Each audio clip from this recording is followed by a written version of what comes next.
Welcome, ladies and gentlemen. My name is SwagMountain, and Battlefield has been known for putting some little Easter eggs in their multiplayer game modes, which include unlocking camos and even the Phantom Bow. Check out my link for a full video on that from Battlefield 4. In Battlefield 1, though, we've now gotten our first taste of potentially what could be a new Easter egg. At its core, what we know is that there's headphones hidden around the map.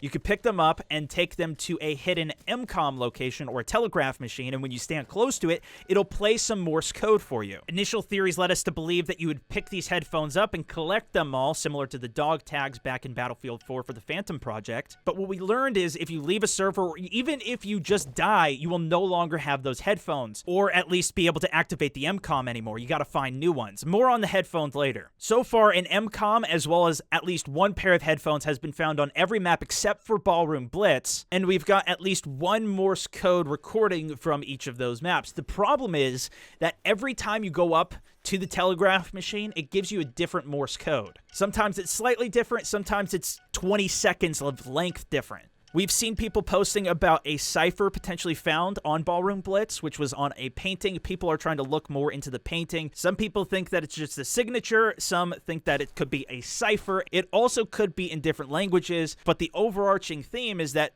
all of these Morse codes that we keep getting are always different, and there's nothing coherent that's leading us to any next steps. This has been a huge community effort, as you've probably noticed if you've been following this. There's tons of people covering this, working on it, which is incredible. I've got 2 live updating documents linked in the description down below, which you can also reference. While I've been a part of some of these steps and helped organize some of the information, really it's been a huge community effort, and it's a huge shout out to everybody who's already been involved. Again, check out that link in the description below with some of the key original findings. We've organized our document into a format where you can see based on each map where the MCOM location is, and below that, all of the known headphone locations. Yesterday, quite a few of these guys did a bunch of tests on the headphones to see how they worked, so we could do more Morse code decryption, see if we can find anything consistent, and based off our findings from Foul Fortress and Monte Grappa, where we know the most locations for the headphones, we were able to at least determine a solid base knowledge on how the headphones work and where and how often they respond. So far, we know that only the player who has the headphones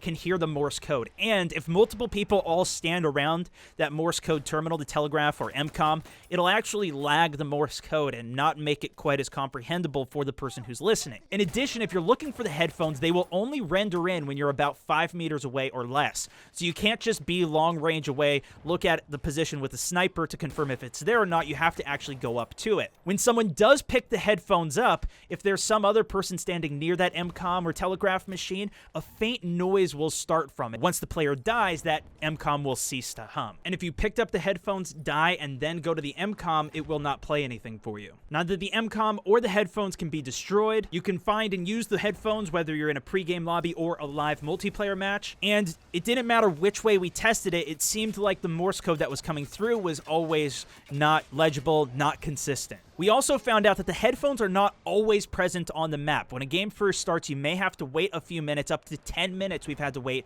before the first spawn. When the person with the headphones dies, a new one will respawn, and we've seen it spawn as fast as 2 minutes after the person dies. It also doesn't seem to spawn in the same location that it was previously picked up from, and it seems to be on every server and always respawn. It's just a matter of waiting for it to respawn and finding it in the right location. This has been most reliable for us in testing on Foul Fortress and Monte Grappa, where on each of those maps we know 5 locations where the headphones will respawn, and after enough time it's shown up for us. The hard part in confirming that there's only 5 locations and that it'll always respawn is that we can only do this on public servers right now. There's no private servers, so eventually people will join into the game and a server will start. It'll get reset. So we may have to wait for private servers to really thoroughly test it. In terms of next steps and where we could use the most help, keep an eye out for headphones across the map as you play, and take a picture of them if you do find it. Then reference those live updating Google Docs linked in the description to see if this is new. We're also trying to figure out some way to figure out this Morse code if it's even possible, whether it's figuring out in a different language or decrypting it with some type of cipher. Maybe it's backwards, maybe it's just pieces from each of the codes that we need. There's tons of different theories out there, and there's also theories that